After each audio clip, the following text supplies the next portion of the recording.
Welcome to the Life You're Made For with me, Dr. Heather Penny. We're going to be having conversations to talk about us spiraling up versus spiraling down, because we all want to be living lives that are about thriving, not just surviving. This is the life you're made for. So let's get going.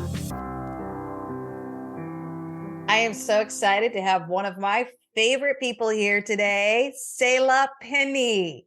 Hi, Selah. Hello. Hi. I'm so excited to be with one of my favorite people today.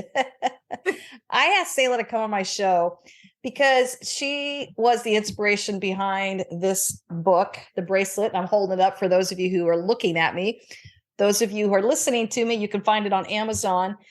But when Selah was first born, I, of course, wanted to be the best mother and educator that I could be. And of course, I wanted to pour everything into her. But at the same hand, I wanted to make sure that she didn't feel the strain and the weight that sometimes comes along our children. And initially, I thought it was a book for little girls, but I'm realizing it crosses all genders, boys and girls. But just the human condition is sometimes learning how to manage the bracelets that you hold and what weighs you down, and being able to jump back on your tire swing and under the stars. So before we jump in, Selah, why don't you tell our listeners a little bit about yourself, who you are, what you do, and things you're passionate about. Perfect. I'm Selah. I am a junior in college right now. I'm very passionate. I have best about activity. I love being active. Anyone who knows me could say that really quickly about myself. I'm pursuing a degree in exercise science. So I want to be a physical therapist, and I just love anything outdoors. I love working out. I'm a certified personal trainer, so I get to do that on the side, which I love. Just a job on campus, where I get to train. And just my goal is to just not be an expert in the field, honestly, but just to find help people find their joy in fitness and staying active. So that's just my goal, just for myself, to always find joy in being active and to help other people find that as well. Because my parents have poured so much joy from what they find love in and help me find the same in mine. And along with that, I love just my time with my friends here. I love my school I go to. The community here is just so rich. I'm down here in Riverside, Southern California, and I go to the beach a lot. It's an hour drive, but I make my way down there usually once a week at least, because it's good for the soul. And I enjoy surfing, running. I ran my first marathon in January. I'm training for another one right now. Yeah, I'm super interested. I love having running buddies, and it's just fun. It's not about the running as much, but just about I love the community it brings. It's a great group of people, and it's honestly just good alone time also. So yeah, I feel like recently I've learned to value a lot of alone time, especially just in college. It's a good time to make those habits when you're always surrounded by people. Oh, I love it. And just to clarify, I am not one of her running buddies. Not yet. Not yet. Oh, thank you for that optimism, Selah. Running marathons, I'm lucky if I can run 2 miles, but she is quite the athlete. And it's fun to watch her soar. Oh. I'm going to pivot over to the bracelet. Selah, my team was like, why don't you ask your daughter to be on your podcast? And we were kind of looking at our podcast calendar for the year. They said, we'd love to hear from her because you're the one, you dedicated this book to her. So I want to read that dedication out loud. And I want to then ask you the question of how that has impacted you or how that has felt. But let me read it first, say. Oh, yeah. Yes. But you're already thinking about it, huh? Yeah. I opened up this book and it says, for Selah, my sweet, strong, and sensitive daughter, you are one of the best gifts I've ever received. This book was always meant for you, for us. Please remember, you're the dazzling author of your own story, Mom. Man, I love thinking about that. It's every morning I wake up, I'm like, man, I have a book dedicated to me, and it just gets me going. No, but it's a cool thing to say, because not many people can say that at my age. I feel so honored. I remember I didn't know it was gonna be dedicated to me. And when I first opened it, it just made me emotional. It still does. Every time I read it, I'm like, oh, that's my name in there. I just feel so lucky to be your only daughter, and it just was such a gift to have that and to still have that. But it's funny, I still remember when you first wrote the book, before you even thought of making it a book or publishing it, I would sneak into your office, and it was a little picture book, and all the pictures, instead of like the girl like that was illustrated in the book, it was pictures of me. So I remember it always felt like it was meant for me at a young age. So I think it's really cool just to have like those words kind of spoken over me at a young age. And so it's just really cool to see that published and come to life. And just made me so proud to be your daughter, honestly. Oh, thanks, Say. You know, I added in the phrase there, this book is always meant for you. It's meant for us. And I have for us in capitals. And I think, you know, you're 20 years old. I'm 53. Clearly there's an age gap here, but we're starting to move more into womanhood together, so to speak. Right. And I knew that as a young girl, my only daughter, my firstborn, I thought, you talk about the pressures on as a mother. When you have a daughter, you got to figure out your junk, man, because you do not want to pass it on to your daughter. And so for me, I wanted to not only have this as an opportunity for you and dedicate it for you, but of course to all women. And eventually, like I said, I realized it ended up being toward all genders. It didn't matter. It's the human condition. But it was my personal struggle of how do I find my tire swing again? How do I spend time on the stars? And for those of you who don't know the story, I'll give a brief synopsis. It's this little girl who's given a bracelet, and she loves this bracelet. It's been given to her by a giver in her life when she was really young. And she loves this bracelet. She wears it. It makes her feel loved and cherished. But what happens is over the years, she gets more and more bracelets that begin to weigh her down. And worse, they prevent her from doing what she loves, which is jumping on her tire swing, which is a form of active rest, and spending time under the stars, which is a form of contemplative rest. It's been a very simple allegory, but in my work with people, they'll jump on the line and say, Heather, I need help with my bracelets today. I need to go find my tire swing today. I need to find time on the stars, because when she found time on her tire swing and stars, that's when she got to return to herself. When she was busy balancing all those bracelets on her hand, on her arms, she began to just disappear. So Selah, as I kind of share that story with the listeners, what is resonating with you maybe right now in your life as you think about that allegory? Yeah, I think it's so cool talking about you just like figuring out like your problems and issues, because it's so cool to have like just like from a young age, like I've always had this language. Like it was always so easy for me to identify like, oh, like these are my bracelets, so I need for my tire swing. And especially just in college, like my biggest thing, and like you know this, just like sometimes I'll get on the phone with you and I'll just be like so heavy, and you'll be like it doesn't even phase you. Like you're just like still so positive and joyful, and like you don't like sit there and empathize with me. You're just like, Selah, like you gotta find your tire swing this week. And that has helped me so much. Like, yeah, like what am I doing? Like it's countercultural, especially in college. And even just like, you know, I see you and dad like are both owning their own business, and you guys are like on your grind, and it's just easy to like want to like keep up with that or like work so hard. But I'm like, I'm still 20 years old, you know? And so it's kind of funny. I put like these expectations that I gave myself these bracelets when I just didn't need to be. And then when you guys started realizing that, you definitely would call it out in me and be like, so like you're a student, like your job is to be a student and a friend and a daughter of God, and you know, and so that has been super helpful. But right now, I think just the biggest thing for me is continuing to like find my tire swing.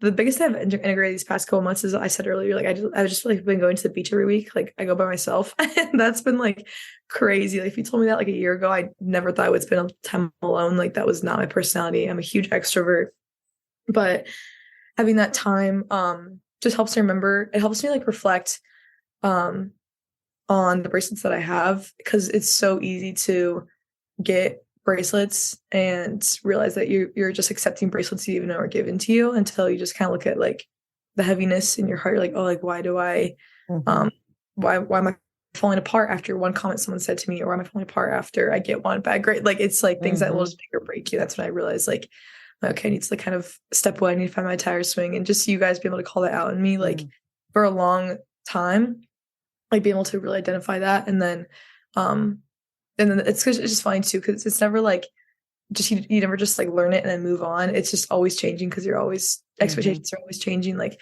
coming to college was a whole other thing. I thought I like would be able to kind of manage it a lot better than I did, but it was just kind of like it was like a train. And it was just a lot of pressures I put on myself, and a lot to figure out. Yeah, and just how to um still keep those the same metaphor, I guess, in my life with finding my bracelets and finding my tire swing. Yeah, the metaphor helps so much. I mean, and that's why I said the book was meant for us. This is really my evolution of how I want to continue to grow and monitor my growth. And more importantly, invite in an honest conversation where you have challenged me, Mom, where's your tire swing? It looks like you might be carrying too many bracelets. I remember the last time you came home for a visit, you just said it out loud and you're like, might you be having a little too many bracelets? And I go, yeah, I think I do.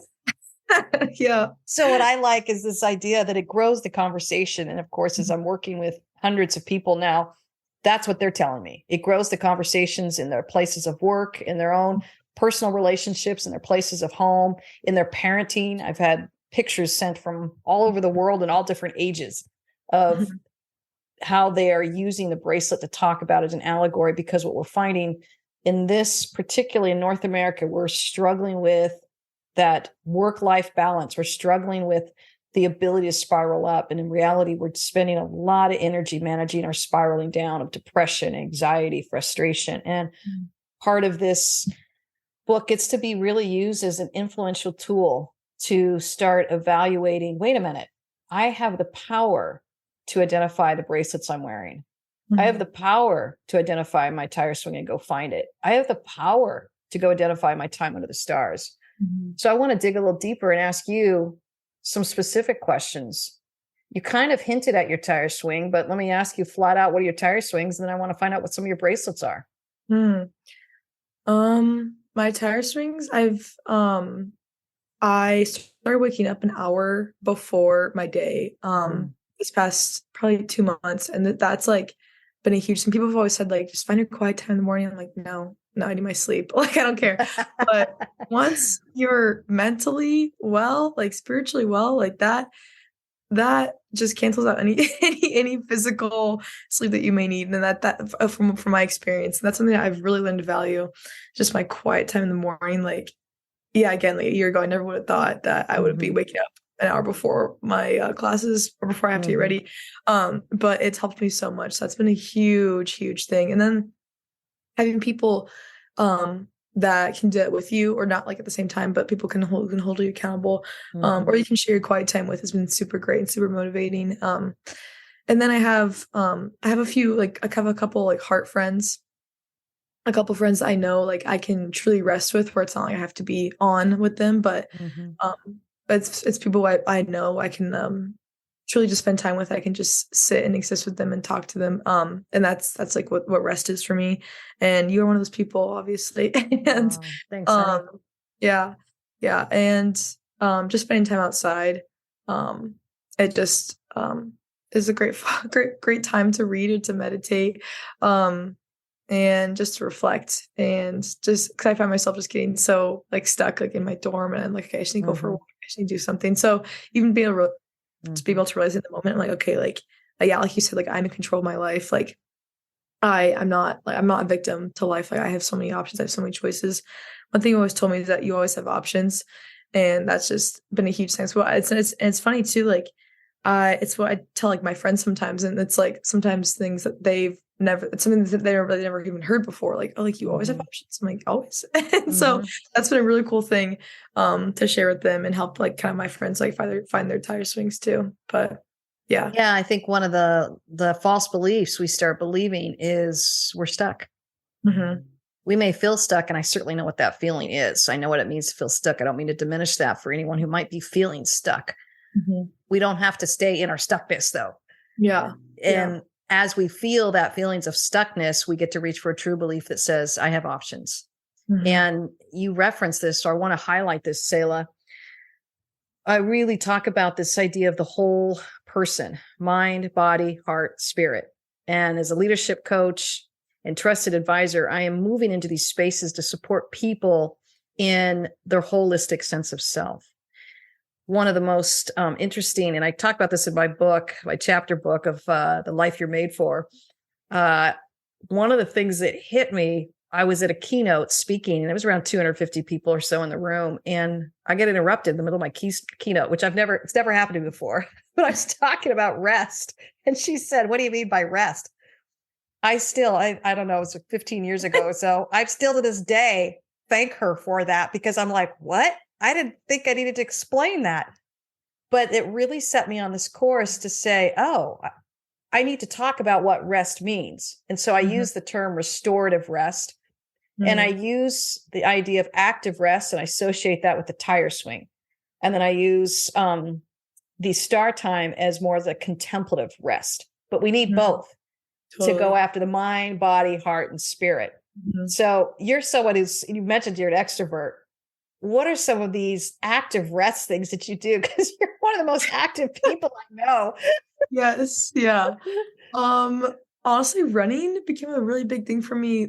Like since COVID, like that's been really nice because I'm like, okay, I can like either get like a running buddy or do something. So that's been a super like just great thing where I'm like, I feel like I'm like productive, but it's still like I can go for like an hour and just like, but it's still like rest, like time I get to think or just like listen to music and just kind of turn off. Yeah.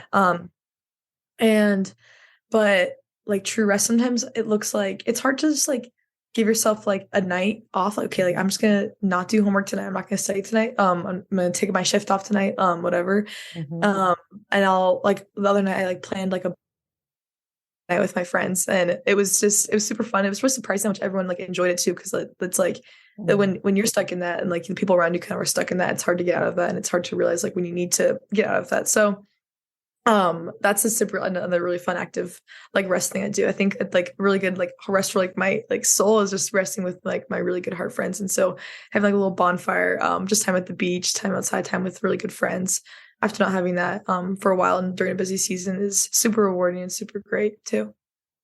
I love that you're bringing up heart friends. Yeah, you know, I think it's the terminology that you and I are used to, because I taught you from a young age. Yeah. And I think I developed this mantra of penny women don't do drama. Do you remember me saying that to you as a younger? Oh, definitely. Like, we do not do drama. Still don't. Yeah, we still don't. But more importantly, teaching you what, again, you have the power to create the relationships you want, and using this idea of everyone can visualize kind of a target with the bullseye in the middle and the bullseye being a heart, and each concentric ring around that, you're able to see where people fit in your life. It doesn't mean you discard them. It doesn't mean you have them right next to your heart or have them off your target ring, but it's learning to say, who do I want next to my heart? How many people can I handle? So when Selah's talking about it, that's what she's identifying as her heart friend. And I want to emphasize, if we're not spending time with people who are our heart friends, people that feed our heart, it doesn't count as restorative rest. That's something I work with a lot with clients. They get this confusion of like, well, I love spending time with friends. And I go, tell me a little bit about your friends. Well, they put me down, or they dismiss me, or they disrespect me, or they don't call me, or they're always late on me. I'm like, these are signs that they're probably not good for your heart. So talk to us a little bit about what it means for you to identify your heart friends. Yeah, well, it hasn't always been easy. Like you gave me a demonstration a long time ago, because I was struggling with friends a long time ago. And I heard this term recently. It's called like you were garage selling yourself. And basically like, oh, if you like sell it for like not that much, if you sell it for like $2, and it's gonna be like worth $2, that's what they're gonna think it's worth. And so if you're kind of just giving your full self away to anyone, and like that's what they're thinking, like you're gonna think like you're not worth that much. And so I kind of was just like, oh, like I'll like do anything. Like I felt like almost like desperate friendship, and I would like really put up with like the drama, or like people like just treating me, like not inviting me for a while, and until I realized I'm like, oh, like I don't have to put up with this. Like this, like there are people who don't do this. And you kind of show me like these people don't get to be your heart friends. And once I realized like, oh, I don't need to garage sell myself. I'm worth a lot more than some in a garage sale. Then that helped me like attract those people who also believe that about themselves. And also honestly, just Christians, like people who are just really selfless at heart. Or people I attracted a lot in college. And they were just the friendships that looked like we would die for each other. And we Yeah. genuinely had each other's best interest at heart. It wasn't like, what can I get out of this friendship? It was, how are you? How can I serve you? And that was something that when people started doing that to me, I was like, whoa, like this is what this is like. So just having like these really solid friendships at this age has been life changing. And it's cool too to see that just in our friendship too, Mom, because I've always had that, like, you're my mom, like, and how you serve me, but it's just so neat how much more I get to value that now, seeing it in my friendships and seeing the same resemblance in our friendship too. It just makes me value it so much more that I've always grown up with that. And so just our friendship and the friendship you also cultivated with me and Luke, my brother, just that being a really good heart friendship too has helped us set the standard for my heart friends as well. But it's funny, I forget people don't know that analogy, so I say it to my friends, I'm like, oh yeah, I'm just gonna move them like one ring out of my friend circle, and they're like, what? But yeah, it is hard, like when there's like repetitions and people it kind of make like like kind of like a three strikes rule. If it's like kind of like happening again, or I don't know, they're just stepping on like your morale or putting you down. It's hard to know when to move them one ring out. And I think that's been a hard thing too. Because you can know they have to move them like one ring out, but then it's hard to fully act on that. And I think a lot of that comes with being okay with being alone and just trusting that you will find the people that you need eventually, because I was alone for a little bit and it was hard, but it's just so worth it because you just find so much more of your worth in yourself and identity, and you just end up obtaining friends who are so strong in themselves as well, and that just creates such healthy friendships that I have right now. Yeah, it's one of the biggest pains that we all deal with in humanity, and the reason I say that is when I work with people, everybody has a sad story, if not several sad stories of betrayal in friendship or hurt in friendship or abandonment. And it can be so confusing and disorienting. Learning how to kind of heal from that, of course, is always so important. I've had hard friendship stories. I know you have as well, Selah. And I remember one time we were both going through hard friendships. We were like, let's talk about our friends. Yeah. Oh, yeah. But I love that you said being comfortable with being alone. I think we sometimes put up with too much just because of the desire to belong, which is strong in every human. And I want to honor that and respect that. There's nothing to feel ashamed about. We all want to feel like we belong somewhere. And we also want to feel like we don't have to deal with loneliness. Loneliness is very painful. Mm-hmm. As you kind of navigated through that alone period, what were some of the beliefs that you either struggled with or you reached for and grabbed onto? There are definitely just a lot of thoughts initially, like, oh, like you deserve to be alone, or like you've done this to yourself. But it's so hard to like identify that, and even like telling yourself, being like, this is a lie, and then flipping that and being like,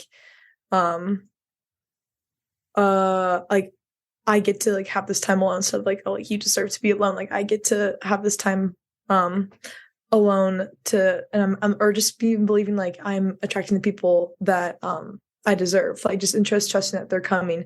And even if I didn't believe it, I would have to just say it out loud. And then even just saying like the false beliefs out loud, just saying like, oh, like I'm a bad friend, like, or something like that. And then, but like knowing that I'm not, but then saying that out loud, and seeing how silly it sounds, because once you say it out loud, it just loses its power immediately. And that's something that really helped me, to flip those false beliefs into true beliefs. And I honestly just looked to scripture a lot. And then there were a few people in my life, like who just did know my heart, and I just had to keep looking to them for affirmation. Just like you and Dad and Luke, honestly, were just rocks in that, and a couple of my closer friends in that, and yeah. Even let's talk a little bit about our other favorite person, Luke, your brother, my only son. Talk to us a little bit about your relationship with him, because you guys are so different, but you have such a strong friendship. Yeah. Man, it's so funny. I grew up so quiet. I was this quiet kid, and then Luke came along. He was just the loudest little guy ever. And then we both got to high school, and the roles totally switched. And I was the huge extrovert, and he was a little introvert. But he's really mellow. He's definitely more of an ambivert, right in the middle. And oh gosh, we had like our ups and downs. We were very, very different, so that was not easy for us to be friends. But you guys really just cultivated that friendship. And the biggest thing I always like say is like communication. And that's just something I've learned like that is just so important in like my friendships too. Um Even just communication, like still with Luke, like the other week he brought something up. He's like, so like our friendship is great right now, but he's like, I just like had to bring something up to you that I realized I've been like really angry at you for a long time. And he like told me away. I felt like I like betrayed him like from a while ago. I didn't know. I was like, oh my gosh, I'm so glad you told me. I was able to apologize and we talked about it. But like, oh, it just made me emotional. Like after that, I'm like, man, like I just can't believe how like lucky I am that he like cared enough for like our friendship to tell me that. And like that was just like one example of something that like I know we wouldn't like have had like if we didn't have you guys just really, really like pushing into our friendship and like interceding in ways that we couldn't have done because we were so young. And then um yeah, just communication for young age has been really important. And then it's just given us like that ability now. Like we've had so many differences, but once we've like overcome a lot of our differences with each other, I feel like the biggest thing was when I was like when I started driving, I was 16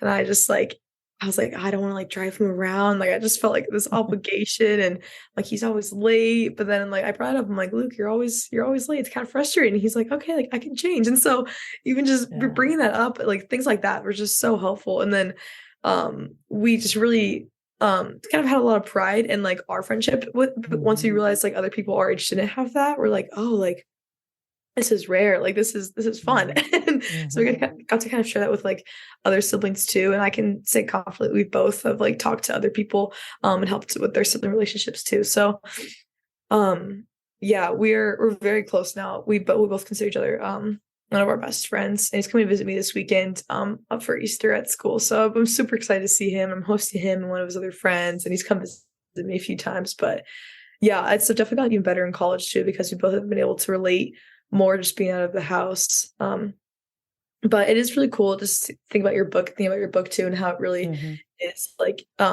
gender neutral. And it's just a cool language, because once you know someone that well, it's really easy to call the bracelets that they have been putting on.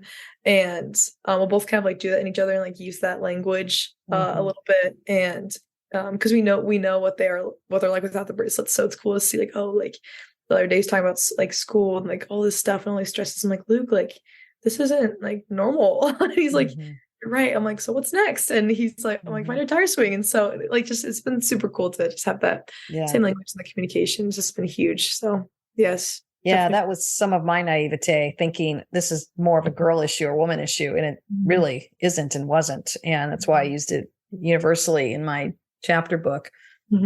But he sure is, thinking about, we talked about heart friends. Heart friends help you monitor your bracelets. But if you're too busy monitoring a dysfunctional energy that's coming out of it, like jealousy or being late or miscommunication or just confusion, we don't have the support we need to get the clarity we need on our bracelets. So this is why heart friends are so important in monitoring our bracelets and supporting us in our tire swings. Good friends say, hey, when's the last time you found your tire swing? When's your last time you spent time under the stars and listened to that voice on the wind? And that's what heart friends do. And I love that Luke and you get to be that for each other. And he is, I have to make my own confession here. He is a master communicator. I think he was talking at 9 months. That kid. True. He was talking so early on. Yeah. I definitely find myself like holding like grudges so much longer. Like when we were little, like we would get in fights and he would just forgive and forget so quickly. And I would be like, why am I still angry? And so sometimes I think like now, like, oh, like what would Luke do? And he just forgives like so well. He communicates so well. So that's really good at he that. Called me out. He's like, Mom, I think you're being a little passive aggressive. And he was right. Darn it. I said, you're right. I'm sorry. I'll use my words.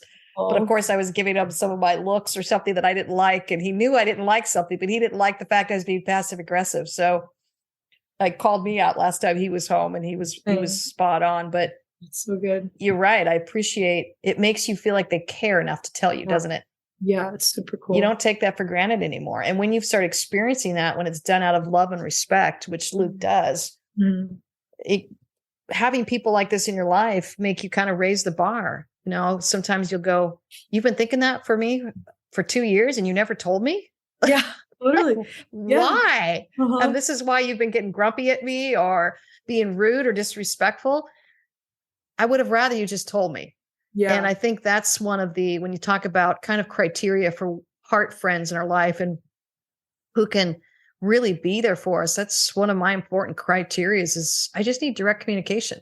I need you to be honest. I need you authentic, and I need to be respectful, and I need to feel loved, but I need to know. Otherwise, how are we going to learn and grow? And how can we really love each other if something is between us? Yeah. What do you want readers to take away from this book?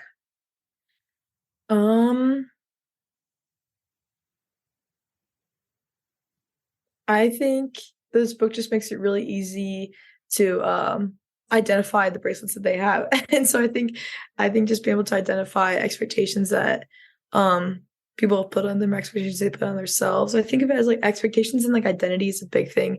So maybe like where they're finding like their purpose and identity, maybe it's not where it's supposed to be. You know, it's not like life-giving. So I think that's that and the tire swing are probably just the two biggest things. Like, where are your expectations and who are they coming from, and are they good? Are they helping you? Because sometimes there's like healthy expectations. Like you and Dad never had really hard expectations on me and Luke, but just expectations of, you know, having high morale.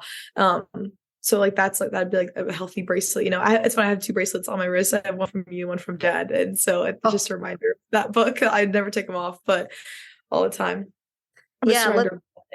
Yeah, because I like, you guys are like my heart people. You guys know the expectations that I need and I put on myself. Like, these are the only bracelets I need. So that's been great. But yeah, then just this tire swing, I find myself using like the language with my friends too. And even if they haven't read the book, I'll like describe it, and we'll like find ourselves being like, okay, like let's like find our tire swing this week. So yeah, I just finding your tire swing has been super great. But what do you want readers to take away mostly from the book?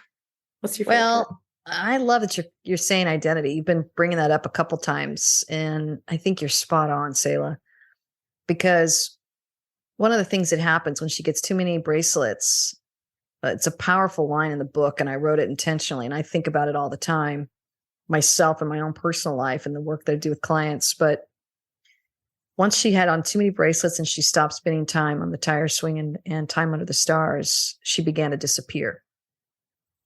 And I think what happens, we lose our sense of self, which is ultimately losing our identity, right? Absolutely.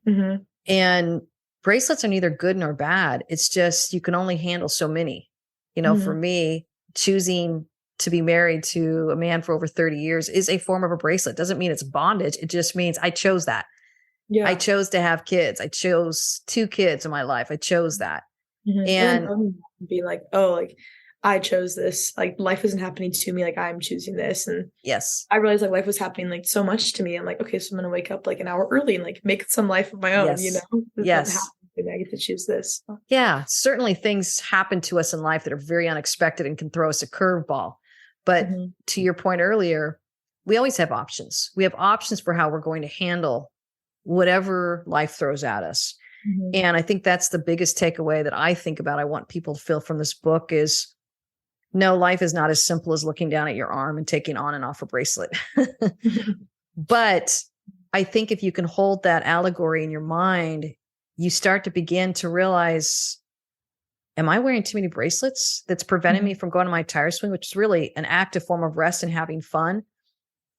And is it preventing me from spending time under the stars? Because under the stars is when you hear the voice on the wind. And what does the voice on the wind say?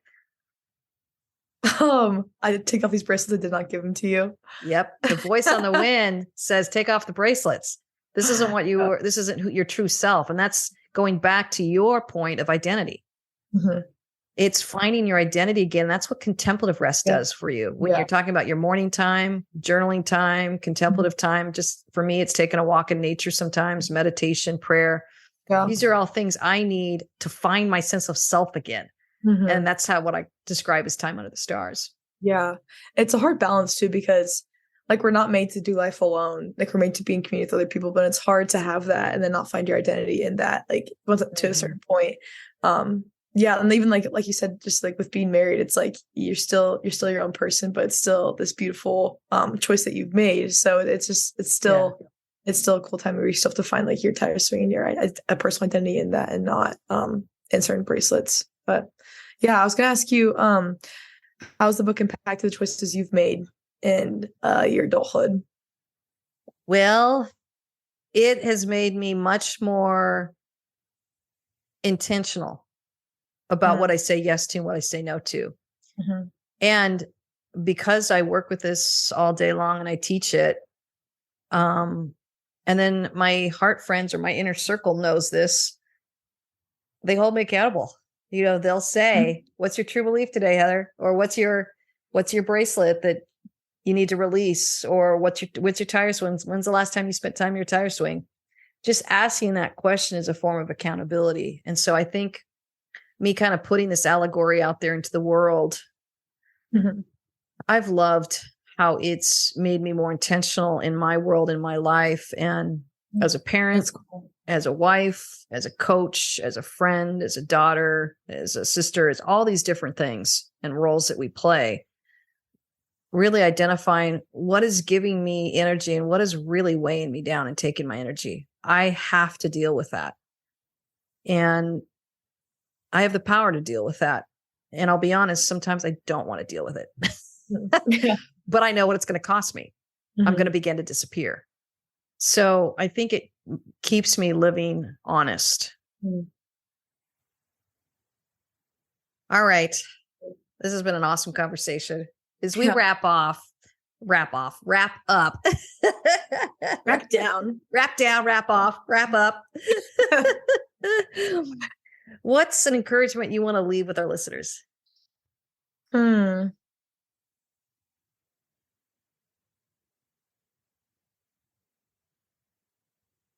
I think just to not settle. I feel like the heart friends just keeps coming to mind. Just to be sure that you know your worth, and kind of like you were saying with the yes or no, like you don't have to say yes to everything. Like you get to say no. There are always options. You are worth what you think you are, you know, well, you're worth so much more, but that's what people are going to perceive, you know? So just don't settle, and just keep self-reflecting and evaluating your bracelets, and be able to say no when you need to. Love that. And I'm going to leave our listeners with the first chapter of my book.